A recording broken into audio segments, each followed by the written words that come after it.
तो friends, have a nice day. आज हम यूपीएससी आंसर राइटिंग प्रैक्टिस करने वाले हैं, जो आपको 2026, 27, 28, 29 और आने वाले एग्जामों में हेल्प करने वाले हैं मेंस के राइटिंग लिखने में। मेंस आंसर राइटिंग में ये बहुत ज़्यादा हेल्पफुल होने वाले। बहुत सारे स्टूडेंट को पता नहीं रहता है कि हम आखिर उसमें ऐसे कैसे कंटेंट को डालें, लिखें कि ज़्यादा से ज़्यादा मार्क्स गेन कर पाए। वहाँ पे आपको वर्ड लिमिट भी रहता है 150 और 250 का। अगर 10 मार्क्स का होगा तो 150 वर्ड में आपको लिखने होंगे, और 15 मार्क्स का होगा तो 250 वर्ड में। तो आपको 150 वर्ड रहे तो आप 10 वर्ड ज़्यादा लिख सकते हो या 10 वर्ड कम लिख सकते हो, लेकिन बहुत ज़्यादा नहीं। अगर बहुत ज़्यादा भी आप लिखते हो तो बस आपका टाइम ही वेस्ट होने वाला है और कुछ नहीं। अगर आप मार्क्स गेन करना चाहते हैं तो आपको बिल्कुल सीरीज में क्वेश्चन का आंसर देना होगा, कम शब्द में ज़्यादा जानकारी देनी है, और वो भी सटीक जानकारी देनी है और हेल्पफुल जानकारी देनी है। ये नहीं कि आप फ्लो में बढ़ते चल जा रहे हो कि वैदिक सभ्यता ये है वो है। प्रारंभिक वैदिक और उत्तर वैदिक काल में अंतर यहाँ पे हम लोग सीखने जाने वाले हैं। तो प्रारंभिक वैदिक की लंबी कहानी आप सुना रहे हो, उत्तर वैदिक की लंबी सी कहानी सुना रहे हो, वैसे नहीं। आपको कम शब्द में और ज़्यादा नॉलेज देनी है, जानकारी देनी है। इंट्रोडक्शन में आपको बिल्कुल सिंपल सा और इम्पोर्टेंस बताना है कि वैदिक सभ्यता है क्या। तो वैदिक सभ्यता को सामान्यतः 2 चरणों में बांटा गया। यहाँ पे है ना, प्रारंभिक वैदिक काल और उत्तर वैदिक काल। चलिए, तो हम समझते हैं इतिहास की धारा समय के साथ समाज के स्वरूप को बदलती रहती है। इतिहास की धारा समय के साथ समाज के स्वरूप को बदलती रहती है। वैदिक सभ्यता को सामान्यतः 2 चरणों में बांटा गया है, प्रारंभिक वैदिक काल और उत्तर वैदिक काल। प्रारंभिक वैदिक काल 1500 से 1000 ईसा पूर्व तक चला, जबकि उत्तर वैदिक काल 1000 से 600 ईसा पूर्व तक चला। हम लोग पहले जानते हैं कि ईसा पूर्व में जो गिनतियां होती थी सालों की, वो उल्टी चलती थी, यानी 600, 601 के बजाय 599, 589 इस तरीके से। सॉरी, 501, 502 ऐसे नहीं चलता था, उल्टा चलता था, कम होते जाता था। जैसे किसी गांव की शुरुआत छोटे सरल घरों और बराबरी वाले समाज जैसे से होती है। जैसे किसी गांव की शुरुआत छोटे सरल घरों और बराबरी वाले समाज से होती है, लेकिन समय के साथ वही गांव कस्बा बनकर वर्गों, सत्ता, जटिल नियमों और संस्थाओं में बढ़ जाता है। पहले छोटा सा घर रहता है कोई भी गांव में, और सरल लोग रहते हैं, छोटा छोटा घर रहता है, बराबरी का समाज होता है, लेकिन धीरे धीरे वही गांव क्या होता है, कस्बा बन जाता है। कस्बा यानी थोड़ा सा शहर, बहुत ज्यादा उन्नत नहीं, थोड़ा सा, जिसमें फिर वर्ग हो जाता है, कैटेगरी हो जाती है उसमें, सत्ता कि कौन राजा है, कौन प्रजा है, कौन बड़ा काम कर रहा है, कौन व्यापारी है, कौन क्षत्रिय है। इस तरीके से बंटवारा हो जाता है कामों का, सत्ता का। जटिल नियम, कुछ नियम कानून बन जाता है कि किसको क्या करना है, कैसे क्या होगा। जैसे आज के डेट में बहुत सारे नियम हैं, वैसे ही पहले लोग भी, पहले छोटा सा गांव था और छोटा मोटा घर था और सरल सा जिंदगी था, धीरे धीरे कस्बा बना, शहर बना, लोग बहुत तरह के रूल्स नियम लाने लग गए और संस्थाओं में क्या हुआ, बट गया। ठीक वैसे ही प्रारंभिक वैदिक काल की सरल जनजातीय व्यवस्था उत्तर वैदिक काल में जटिल सामाजिक, राजनीतिक एवं धार्मिक ढांचे में परिवर्तित हो गया।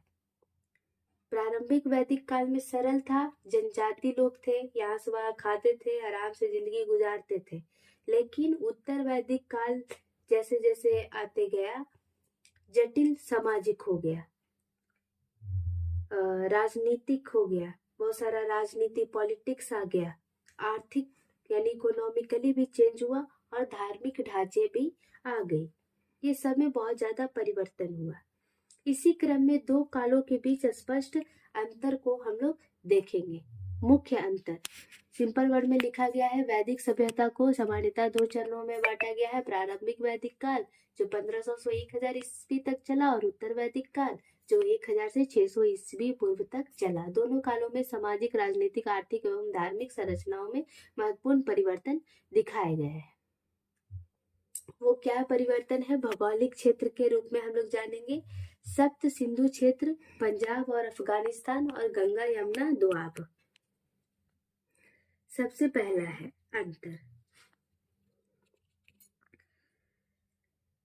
दूसरा है अर्थव्यवस्था।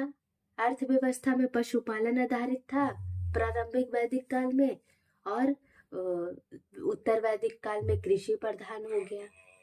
राजनीतिक व्यवस्था में क्या था, जनजातीय राजा लोग का सीमित शक्तियां वाला था। अब क्या हो गया, शक्तिशाली राजतंत्र हो गया। अब राजा बहुत तरह का नियम बना दिया। सभा समिति थी के अकॉर्डिंग देखा जाए तो उस टाइम प्रारंभिक वैदिक काल में क्या था, सभा और समिति सक्रिय था, और यहाँ पे सभा समिति का सक्रियता कम गया, महत्व घट गया। अब सभा और समिति का उतना वर्चस्व नहीं रहा। लोग से ज्यादा, जनता से ज्यादा राजा का नियम कानून चल रहा है। जो वो कह दिया उसको सबको फॉलो करना पड़ रहा था।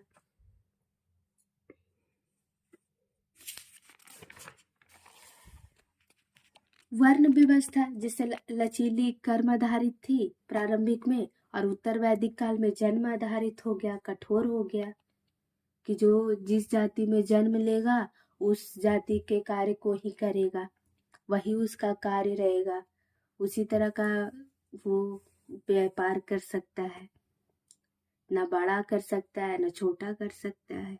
स्त्रियों की स्थिति अपेक्षाकृत सम्मानजनक थी लेकिन प्रारंभिक वैदिक काल में, लेकिन उत्तर वैदिक काल में स्त्रियों की भी स्थिति में काफी गिरावट आई। धार्मिक स्वरूप सरल यज्ञ और प्राकृतिक देवता का पूजा होता था, लेकिन यहाँ पे अब जटिल यज्ञ होने लग गया। ब्राह्मणों का प्रभुत्व बढ़ गया, यानी अब ब्राह्मण लोग पूजा यज्ञ करवाने लग गए।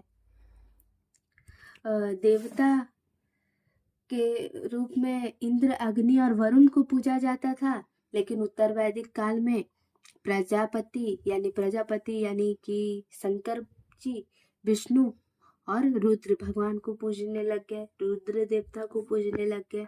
ग्रंथ ऋग्वेद था प्रारंभिक वैदिक काल में, और उत्तर वैदिक काल में ब्राह्मण, आरण्यक और उपनिषद भी आ गए। कंक्लूजन के तौर पे हम लोग जानेंगे, इस प्रकार जहाँ प्रारंभिक वैदिक काल सरल एवं जनजातीय था, वहीं उत्तर वैदिक काल में समाज अधिक संगठित, जटिल और वर्ग आधारित हो गया। तो हम लोग कह सकते हैं कि जहाँ प्रारंभिक वैदिक काल एक सरल और समानतावादी और जनजातीय समाज का प्रतिनिधित्व करता था, वहीं उत्तर वैदिक काल में समाज अधिक संगठित, वर्ग आधारित, राजनीतिक रूप से सशक्त और धार्मिक रूप से जटिल हो गया। यह परिवर्तन भारतीय सामाजिक संरचना के विकास की एक महत्वपूर्ण कड़ी को दर्शाता है। मिलते हैं नेक्स्ट क्लास में एक और ऐसे ही आंसर राइटिंग प्रैक्टिस के साथ। आपको आंसर राइटिंग 20 मिनट पहले रीड कर लेना है उस टॉपिक को, फिर लिखना है, और लिखने के बाद 10 से 15 मिनट उसको जांचिए कि क्या आपने कम वर्ड में ज़्यादा से ज़्यादा जानकारी दी है और सटीक जानकारी दिया है या नहीं। आपको इसके कितने मार्क्स मिलेंगे, आपको खुद से उसको पूर्ण मूल्यांकन करना है।